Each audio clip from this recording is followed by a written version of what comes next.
Buenos días, Rosalía Vinocourt. Muchas gracias por participar en este número 8 de Tecnos Magazine Digital, que está dedicado a reflexionar sobre esta situación de pandemia y aislamiento preventivo que estamos viviendo desde hace meses, en donde los usos de las tecnologías digitales están cobrando más protagonismo en nuestra vida cotidiana y me interesa conversar con vos para saber cómo ves este proceso y qué implicancias te parece que está teniendo. Bueno, eh, me pusiste a pensar y te lo agradezco porque la verdad que hace mucho que tenía ganas de escribir sobre esto. Y bueno, ya sabes, el tema de la gestión y de la docencia y del Zoom y de la cosa. Sí. Entonces, y la propia investigación que estamos tratando ahora de sacar un artículo, pero a mí me gustan estos temas, ¿no? O sea, como decirte, me gusta mucho esto. Bien. Eh, Sin lugar a dudas, la pandemia instauró una nueva clase de experiencia de lo global, ¿no? A ver, con las fronteras cerradas, los aviones en tierra y las personas confinadas, la única posibilidad de participar de lo global es estar conectado, ¿no? No tenemos ninguna otra forma. Pero a, paradójicamente, esa única posibilidad que al principio nos alivió a todos, decir, bueno, no, nos confinamos eh, cuyas ventajas son autoevidentes, no hace falta, digamos, que te diga por qué, digamos, sin estas posibilidades que da la conectividad hubiéramos estado mucho peor. Pero paradójicamente eso eh, mostró rápidamente sus límites desde el punto de vista social y existencial. Porque eh, es interesante, porque en el imaginario social respecto a las tecnologías, siempre tenemos instalado el miedo de qué pasa si nos quedamos sin conectividad, ¿no? Y es algo que de alguna forma todos hemos vivido ese terror. Se quedó nos quedamos sin crédito, nos robaron el celular, se rompió, se cayó internet, se fue la luz. Entonces, pero lo curioso es que nunca nadie se pudo imaginar que, que nos íbamos a quedar sin la conexión presencial, sin, sin los espacios de convivencia con los otros.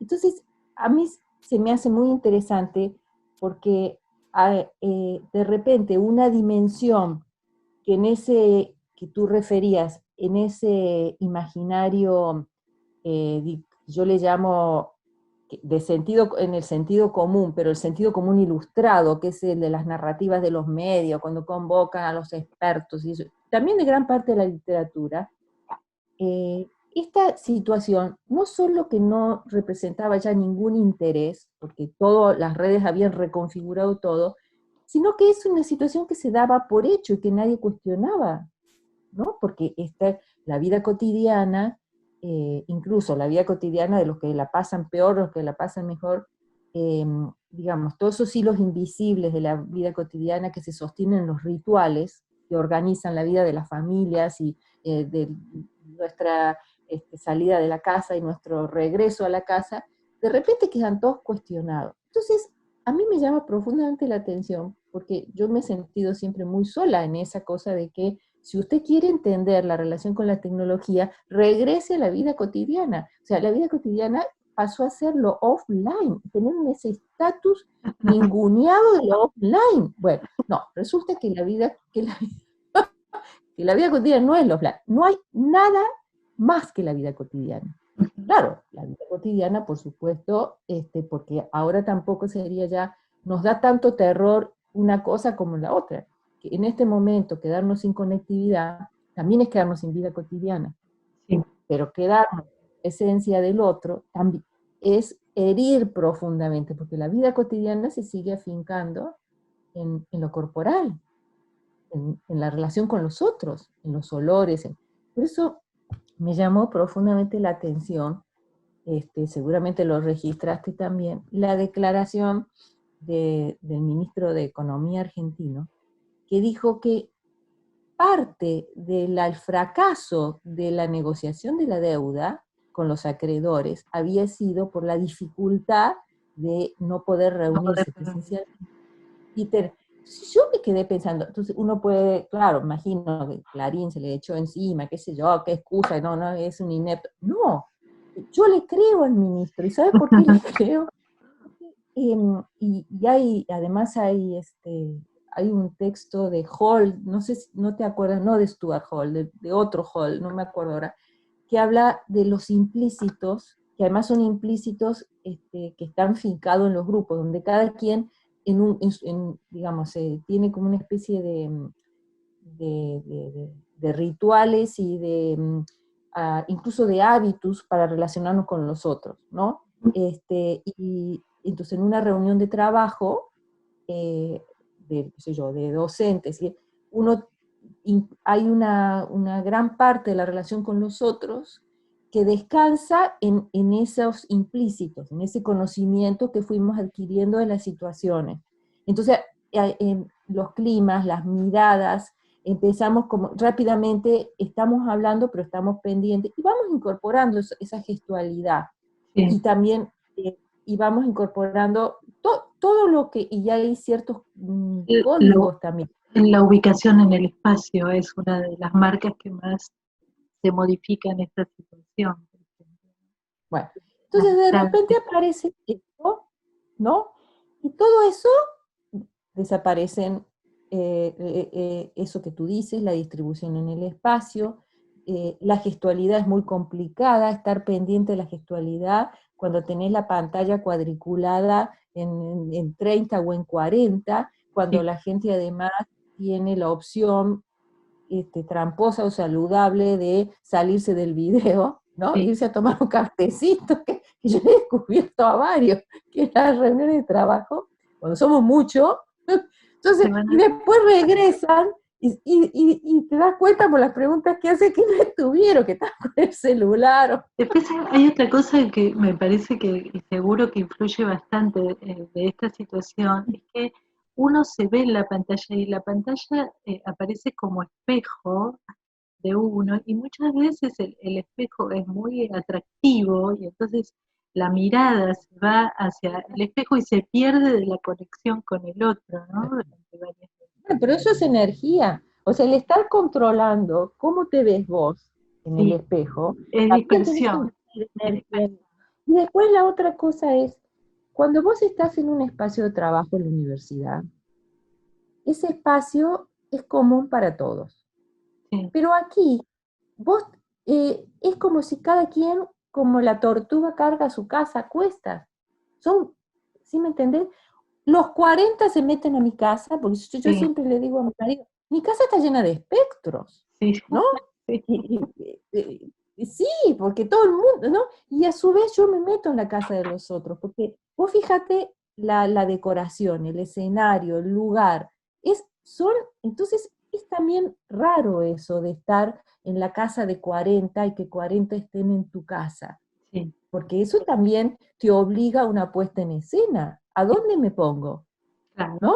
Digamos, entonces empieza uno a buscar lugares en la casa. Y bueno, lo académico es que aparezca el escritorio. Y si aparecen, y lógico, y están los libros detrás, y que también me sorprende la capacidad de adaptación. O sea, yo creo que la capacidad de adaptación, quizás porque tenemos la expectativa que tiene todo el mundo de que esta vamos a salir. Todo el mundo te dice, no es la expectativa, por ejemplo, que tiene la gente, estuve leyendo por ahí de una guerra. La gente piensa que se prepara para que la guerra sea muy larga, ¿no? Pero de aquí la gente tiene, y yo digo, bueno, ¿por qué tenemos la expectativa? ¿Basada en qué? Y bueno, y ahí surge otra clase interesante de globalización de los brujos de la tribu, que son los médicos. Porque, ¿no? Y también es interesante porque la palabra o sea, de los ministros de salud que a su vez tienen todo el consejo de, digamos, de los expertos, que son, eso es muy arcaico, los brujos de la tribu y todo su consejo nos dicen, y dicen que están trabajando para eso, están fabricando las vacunas, entonces esa confianza es interesante también, Sí, ¿no? Y, interesante. y después la otra cosa que también me parece súper interesante, de por qué que yo no creo que sea mansedumbre, ni sea obediencia ciega, sino algo que socialmente habíamos perdido, que es la preocupación por los ancianos.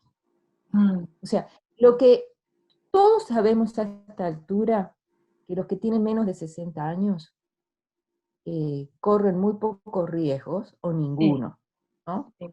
Bueno, y que mientras, entonces, de repente, ¿por qué todos nos disciplinamos, nos metimos en la casa?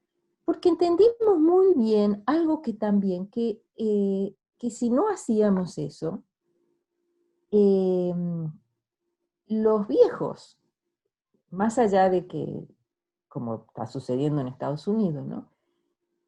Entendimos el valor de los viejos, que iba a haber ahí una conexión entre biográfica, digamos, con nuestros viejos, con el pasado, que se iba a cortar, que estaba amenazada. Entonces de repente empezó un interés y salieron los problemas de los residenciales. Pero yo digo, ¿por qué la mayoría de la gente acató? ¿Por qué acá, por ejemplo, no hubo cuarentena obligatoria? Y sin embargo, esta sociedad creo que incluso es mucho más envejecida que la Argentina, empezó una preocupación por cuidar a los viejos.